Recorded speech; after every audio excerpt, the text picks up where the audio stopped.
Welcome back, everyone. In this lecture, we're going to finish off MNIST with the convolutional neural network project with evaluating our model. Let's get started. Okay, here we are where we left off last time. What we'll go ahead and do is we'll plot the loss and accuracy comparisons between the training losses and the test losses. So let's go ahead and check that out. Recall that we only trained for 4 epochs, so we really only have 4 data points for both of these. So we'll say PLT plot, and we'll go ahead and plot out the train losses. So here we have the train losses, and again, we really only have 4 data points. We have 1, 2, 3, and 4. Let's go ahead and then plot along with this the test losses. And I'll go ahead and add labels to these so we can tell which is which. So we'll go ahead and say this is our validation loss, and this is our train loss. And we'll say PLT title, maybe loss at epoch. And then let's print out a legend along with this, PLT legend. Run that, and we can see here our validation loss actually looks to be lining up very well for training loss. In fact, for some reason at epoch 1, there was really high training loss and then that sudden dip, but the validation loss looked really cool. Looked really good. So this is kind of exactly what we want to see. In fact, we could have kept training for a couple more epochs probably, and then cut it off at the point where the validation loss begins to go up as the training loss either falls flat or still continues downward. So this is kind of exactly what we want to see, this validation loss right in line with our training loss. And we can also do the same thing with accuracy, so we can print out the accuracy as well. And I'm going to copy and paste that code from our provided notebook. So this is printing out the accuracy, essentially 600 and 100, that's per batch, and we were keeping track of how many were correct. So we'll go ahead and say, what's the accuracy at each epoch? So run that, and we can see here our training accuracy versus our validation accuracy. And here we can see a clear picture that the validation accuracy looks like it's flattening out even after 2 to 3 epochs. So it looks like probably around epoch 4, epoch 5, that would have been a good amount to train it. Any more than that, and we probably won't get much better performance on validation without overfitting to our training data set.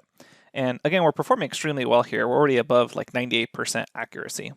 Okay, so let's evaluate all the test data. And we're going to do this by simply saying test load all.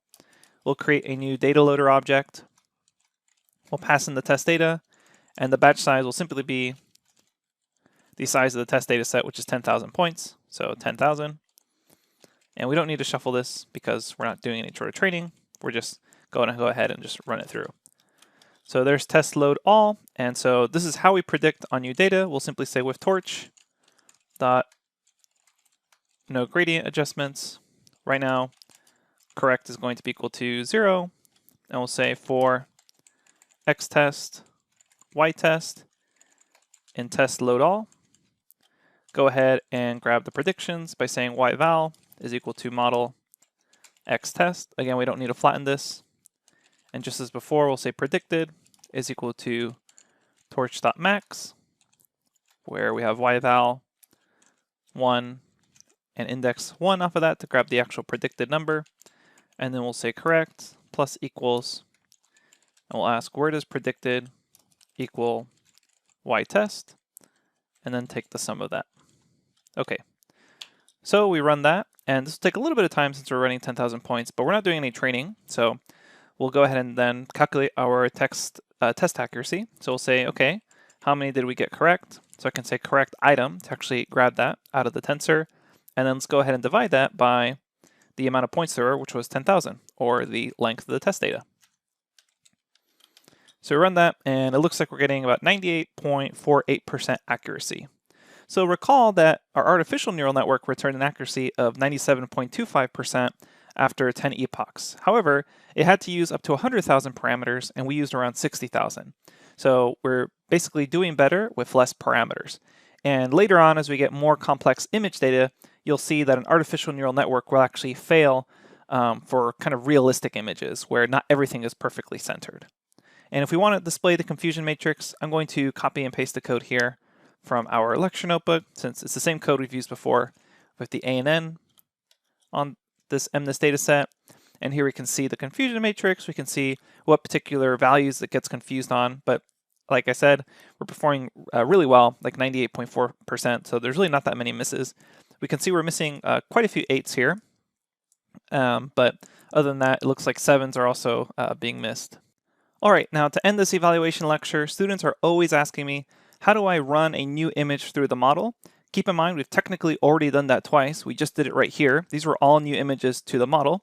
We just have to repeat the same result, but I'm going to show you for just a single image because students are always asking me that question. So let's go ahead and just run a single image through the model and see what it predicts. So let's grab a single image. Recall we have our test data, and you can essentially just index any image off of this. So if I just grab 2019, here's a tensor with some particular image inside of it, as long as it's label. So it looks like it's a 9. Let's go ahead and just grab the data itself. So say 0 here, that removes that label off of this tuple. And then let's reshape this so that it's a 28 by 28. So here we have our test data. It's been reshaped, and we'll go ahead and say PLT, and let's show this image. Run that. And so here we can see the 9.